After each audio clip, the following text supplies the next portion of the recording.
What's going on, Packer fans? Welcome back to the Pack a Day podcast. I'm your host, Andy Herman. You can follow me on Twitter at Andy Herman NFL. On today's show, I am trying to simplify things as best as possible.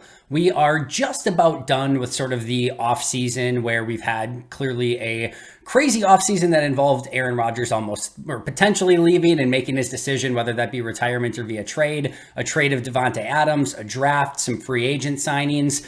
There's been a lot, right? And there's a lot of noise that surrounds that. I don't know, maybe by a podcast that tries to do an episode 365 days a year. And there's a lot that we discussed. We discussed what the impact could be for these rookies and free agents, who left, how that's going to affect the team. But today I want to try to throw a lot of that to the side and just break it down into what are the 5 questions that actually matter going into this season. What are the 5 things that we actually need to keep track of through the course of this season to know whether or not Green Bay can actually be a Super Bowl contending team? So I believe, and it's really almost 4 questions. I split one kind of off into 2 slightly different veering points here, but I think you could even narrow it down to 4, but I'm going to talk about 5 different points today. But I think if the answers to these 5 questions are yes, I think Green Bay is maybe not only a Super Bowl contender, but can ultimately be a Super Bowl champion. So we're going to try to get rid of as much noise as possible and just break it down to the 5 things that ultimately matter going into the season. Now, within these 5 categories, there could probably be a million subcategories that add up into different aspects of this. But in my opinion, these are the 5 questions that we need to be cognizant of as this 2022 season rolls around. The first one is the easiest. It's the lowest hanging fruit. It affects every single team in every single season. And that question is, can they stay healthy? We have seen about 2 to 3 teams, if maybe not more, but at least 2 to 3 teams every season just get absolutely snake bit by injuries to the point where it almost didn't matter. Like, they could have had the greatest team of all time. And if you suffer that level of injuries, you're just not going to be competitive towards the end of the year. Green Bay has had their fair share of unfortunate injuries at the worst possible moments. I think David Bakhtiari right before the NFC Championship game, or right before the playoffs 2 seasons ago, not having Bakhtiari or Elton Jenkins at the end of last season certainly stung and really hurt the Packers offense and offensive line at the end of last year. So I think if you look at the team overall, I think they've been mostly healthy. Last year, no Za'Darius, no Jair Alexander, no David Bakhtiari. That is probably the exception to the rule. I think they had the most adversity to overcome last year and still did a pretty good job up until the playoffs, when oddly enough, they were probably the healthiest they were all season long. But either way, if they don't stay healthy, if their key players get hurt, it's going to end your season. And that it unfortunate just is what it is if you have the key injuries to the key players and you're the team that gets snake bitten, you roll the snake eyes, you're going to be the team that unfortunately is not competing towards the end of the season. So Green Bay needs to do everything they can to avoid that. And frankly and honestly,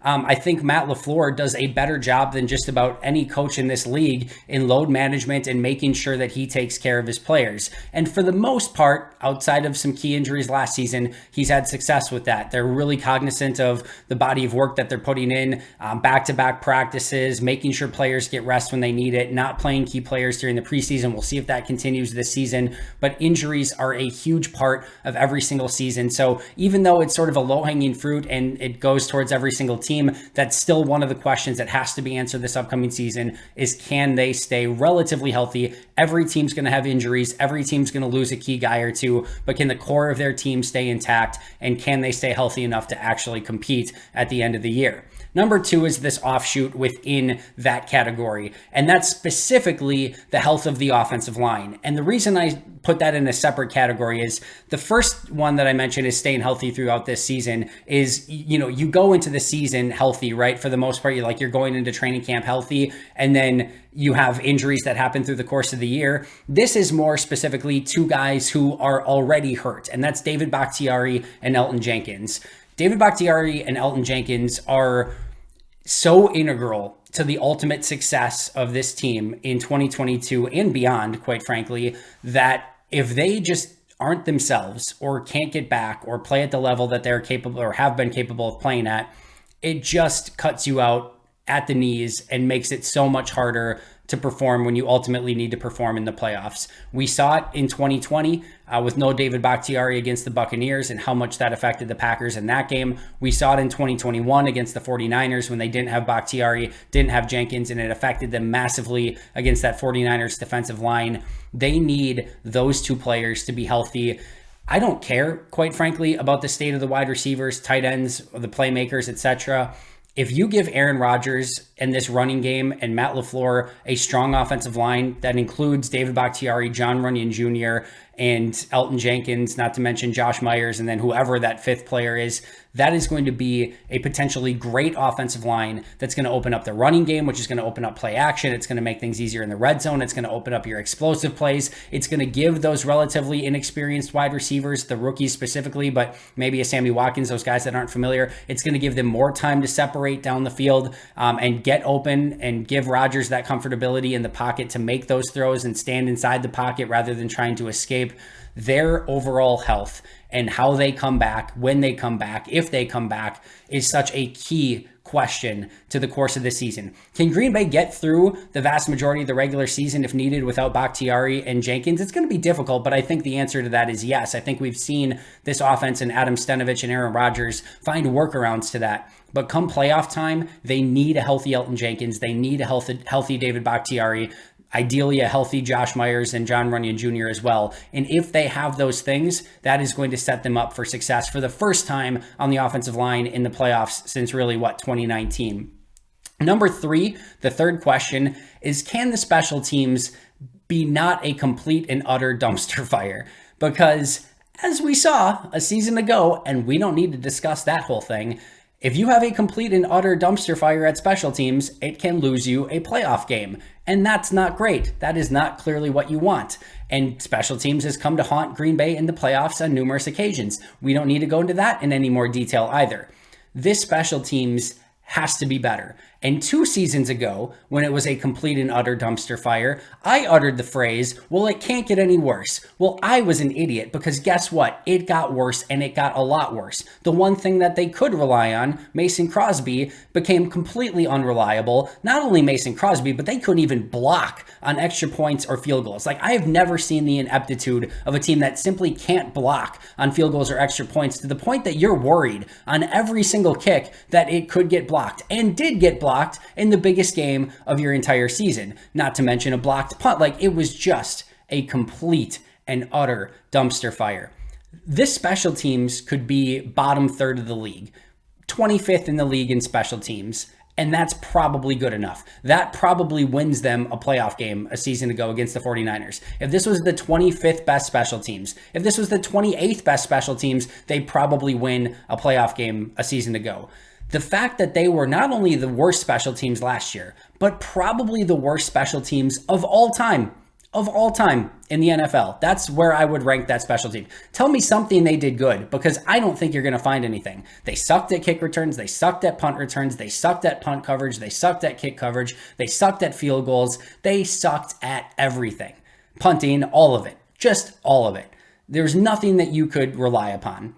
That can't happen again. They brought in Rich Bisaccia and 2 Rich Bisaccia assistants. They seem to have more of an emphasis on special teams in practice, on starters practicing with special teams, which I believe is going to lead towards starters playing on special teams, which sort of goes against number 1 is, can they stay healthy? If they're going to play more snaps and play more on special teams, that could result in more injuries. We saw AJ Dillon in the playoff game get injured on special teams. So there's a balancing act there. There's no 2 ways about it, but they can't be a dumpster fire on special teams. If they are not going to be a Super Bowl contender. So that is question number 3. So to recap so far, can they stay healthy? In specific, can the offensive line get healthy? Number 3, can the special teams not be a complete and utter dumpster fire?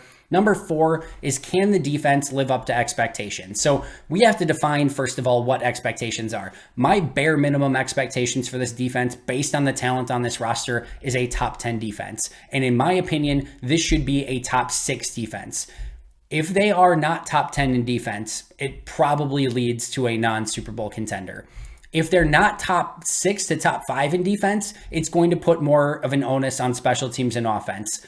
This team, based on the talent, in my opinion, has the ability to be a top 5 defense. I'm going to try to go into that in more detail this week on an episode. But to me, this has the ability to be a top 5 defense. If they're 6, 7, 8, I think you're okay. Even if you're in the top 10, you're at least in the conversation of being a Super Bowl contender. But if they're outside of the top 10 in defense, to me, you are set up for failure because they don't have the weapons and playmakers on offense to be a explosive 35 point a game offense. And their special teams is probably still going to be in a rebuilding phase where it hopefully is better, but probably is not going to be what sets your offense and defense up for success. This defense probably has to be the engine that gets this team to the Super Bowl. You need Rashawn Gary to take that next step into an elite level player. Preston Smith needs to be the best version of himself. Kenny Clark needs to stay healthy and be the best version of himself. The inside linebackers should be the best group of inside linebackers that Green Bay has had since their last Super Bowl. This cornerback group needs to be one of the best in the league, and Darnell Savage needs to get back playing the way he was in 2020, not in 2021. If those things happen, this is a top 5 defense. They can be as good as they want to be. Joe Barry needs to get it there, and if it's not a top 10 defense, then in my opinion, this cannot be a Super Bowl team. And last but not least is, can Aaron Rodgers be an MVP in the playoffs? I've seen him be an MVP in the regular season for 2 consecutive seasons. I'm not even suggesting that over the majority of career that Rodgers hasn't played well in the playoffs, because he's had some epic playoff performances, and unfortunately his defense and special teams have let him down. The game against the 49ers was, I think, his worst playoff performance of his entire career. I don't think he performed well in that game at all, and he needs to play. I don't care if he's an MVP in the regular season. Like, we've seen 2 of those. It's awesome. We've seen him win it 4 times. If he wins another one, that's fantastic. Although for those of you who believe in the MVP in the regular season curse, maybe it's not ideal if he wins another MVP. But I want to see him be the MVP of the playoffs. I want to see him put this offense on his back and go be the playmaker that he has the ability to be, and just be an absolute assassin. And if he can do that, if he can put that crowning achievement where it's not, Devontae Adams who's making a ton of plays, it's Aaron Rodgers being the distributor, the point guard of the offense, making the right decisions, not only at the line of scrimmage, but post snap, standing in the pocket, taking hits when he needs to, delivering the ball on time with accuracy, all the things that make MVP Aaron Rodgers great during the season. We need to see that during the playoffs. And if those 5 questions, in my opinion, are answered yes, throw out all the other fluff of the wide receivers or the weapons or who's your number 1 running back or what do the rookies bring to the table? What can Sammy Watkins and Jerron Reed do? Is Pat O'Donnell going to be a better punter? Like, all of those things you can throw to the side. If those 5 questions, we can narrow it down to those 5. Can they stay healthy? Can Jenkins and Bakhtiari come back healthy specifically for the playoffs? Can the special teams not be a complete and utter dumpster fire? Can the defense live up to expectations? And can Rodgers play like an MVP of the playoffs in the playoffs? If those 5 questions are answered yes, in my opinion, this is not only a Super Bowl contending team, but quite possibly a Super Bowl winning team. That's going to do it for me today. Thank you so much for joining me. Always appreciate it. I'll be right back here tomorrow with an all new episode. But until next time, and as always, go Pack Go.